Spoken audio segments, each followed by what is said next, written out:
আজকে আমি এসএসসি নবম দশম শ্রেণীর একটি সৃজনশীল ম্যাথ করাবো, যেটা হচ্ছে বোর্ড কোশ্চেন দিনাজপুর বোর্ড 2024।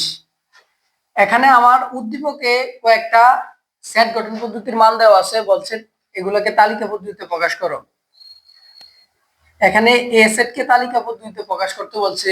এ ইকুয়াল আমাদেরকে শর্তটা দেওয়া আছে, আর এখানে দেওয়া আছে এ এক্স বিলংস টু এন, যেটা হচ্ছে ন্যাচারাল নাম্বার, স্বাভাবিক সংখ্যা। স্বাভাবিক সংখ্যা মানে কি? 1 2 3 থেকে শুরু, বাংলার জগতে যা আছে সব, মানে 1 থেকে শুরু বাংলার জগতে বলতে পৃথিবীতে যা আছে সবই মানে নাম্বার, স্বাভাবিক সংখ্যা। এই এন এর মানটা তো আমরা জানি, দ্যাট মিনস আমার এই এর মানটা যেটা হবে এটা হচ্ছে 1 2 3 4 5 এরকম আকারের কোনো একটা সংখ্যা, এতটুকু বুঝলাম। এই এ সেটকে যদি আমি তালিকা প্রকাশ করি, তাহলে আমার লিখতে হবে, দেওয়া আছে এটা তোমাদের কাছে, তোমরা লিখবা, আমি জাস্ট শুধু ম্যাথটা করে দিচ্ছি। এখানে আমরা লিখবো যে এখানে x square minus 5x plus 6 equal 0। এটা আসলে আমাদের এখানে সেটের মধ্যে দিছে ম্যাথটা, বাট এটা হচ্ছে আমাদের বীজগণিত রাশির একটা মিডল টার্ম ম্যাথ, যে উৎপাদকীয় বিশ্লেষণ, যেটা আমরা সবাই জানি মিডল টার্ম করতে। মিডল টার্মের ক্ষেত্রে তৃতীয় রাশির সংখ্যাকে আমরা কি করতে পারি? বাঙালি ভাই কি 2 3, 3 দুগুণে 6 আর 3 2 5, যেহেতু আমার মাইনাসের 5 লাগবে তুলে, তাহলে কি করতে হবে? সব মানে -2 -3 ইকুয়াল -5। তাহলে আমরা লিখতে পারি কি x square minus 3x minus 2x plus 6 equal 0।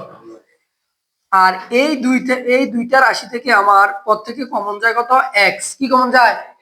X. X common গেলে থাকতেছে কি এক্স মাইনাস 3, আর এই দিক দিয়া কমন যেতেছে কত? 2। 2 কমন গেলে থাকতেছে এক্স মাইনাস 3 ইকুয়াল 0। তাইলে x minus 3 x minus 2 equal 0 হয়।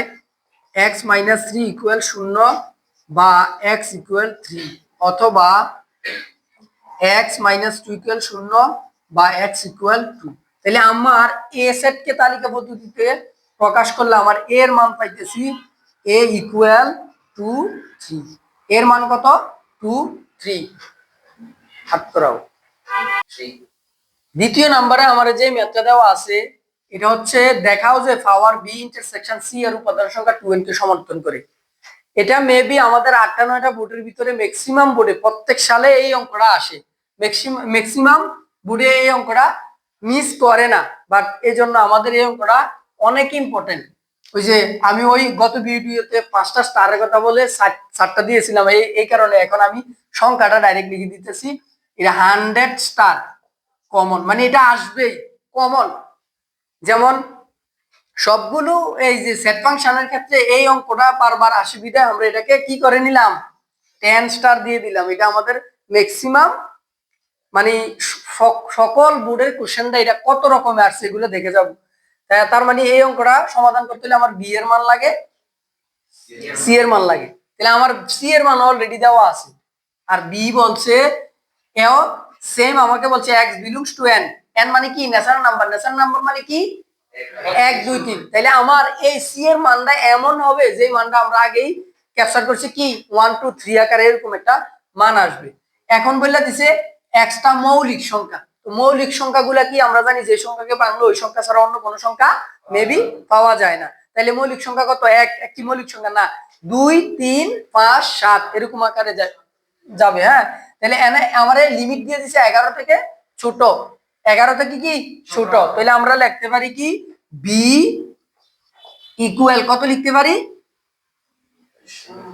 2 3 5 7 9 কিন্তু মৌলিক সংখ্যা নয়। আর যেহেতু 11 থেকে ছোট বলছে, তাইলে 11ও লেখা যাবে না। আর সি আমাদেরকে দেওয়া আছে কত? সি ইকুয়াল 3 4 5 6 7 9, এগুলো আমাদেরকে দেওয়া আছে। এখন আমারে বলছে বি ইন্টারসেকশন সি নির্ণয় করার জন্য। তো ইন্টারসেকশন মানে কি বলো? ইন্টারসেকশন মানে কি? ইন্টারসেকশন মানে শুধু কমন। তাহলে আমরা লিখতে পারি বি ইন্টারসেকশন সি ইকুয়াল, শুধু কমন মানে কত যায়? তাহলে কমন 3 3 কমন, 5 5 কমন, 7 7 কমন, তাহলে আমরা লিখতে পারি বি ইন্টারসেকশন সি 3 5 7। ক্লিয়ার? এখন আমারে বলছি কি পাওয়ার বি নির্ণয় করার জন্য, কি পাওয়ার বি মানে এগুলাকে, এই সংখ্যাগুলোকে আমরা কতবারে সাজাইতে পারি। তো এখন আমরা লিখতে পারি power B intersection C equal এই 3 5 7 কে আমরা লিখতে পারি 3 একবার নাকি, তারপরে 5 একবার, 7 একবার, তিনটা লিখে শেষ নাকি। তারপরে আমরা লিখতে পারি কত 3 5 3 5 3 3 7 5 7, তারপরে কি লিখতে পারি 3 5 7 3 5 7 নিয়ে গেলে আরেকটা লিখতে পারি ফাঁকা 7। এই অঙ্কটা আমার হবে কিনা এটার জন্য আমরা 2 to the power n n একটা সূত্র দিয়ে করতে পারি। কিভাবে? যেহেতু আমার এখানে বি ইন্টারসেকশন সি এর মান হচ্ছে তিনটা 1 2 3, তাহলে আমরা 2 এর উপরে কত লিখবো 3, তার মানে কত 8। যদি আমার এখানে মান থাকতো দুইটা তখন আমরা 2 এর উপরে কি লিখতাম 2 4। যদি আমার এখানে মান থাকতো চারটা তাহলে 2 এর উপরে 4 মানে কত 16। তাহলে আমার এবার এখন আমি গণি 1 2 3 4 5 6 7 8, দ্যাট মিন্স আমার অঙ্কটা ঠিক আছে। তাহলে আমরা লিখতে পারি এখানে এখানে বি ইন্টারসেকশন সি এর উপাদান সংখ্যা n ইকুয়াল 3। সি মানে বি ইন্টারসেকশন সি এর উপাদান সংখ্যা কত 3। এখন আমরা লিখতে পারি পাওয়ার বি ইন্টারসেকশন সি এর উপাদান সংখ্যা 8 equal 2 to the power 2 Q equal 2n। যেহেতু n এর মান কত 3, তাহলে 3 মানে কত n, যা 2n কে কি করে সমর্থন করে। তাহলে এই এরকম আমাদের যদি নৈর্ভিত্তিক আকারে আসে তাহলে আমরা 2 টু দি পাওয়ার n দিয়ে এই ম্যাথটা করে ফেলবো। ঠিক আছে?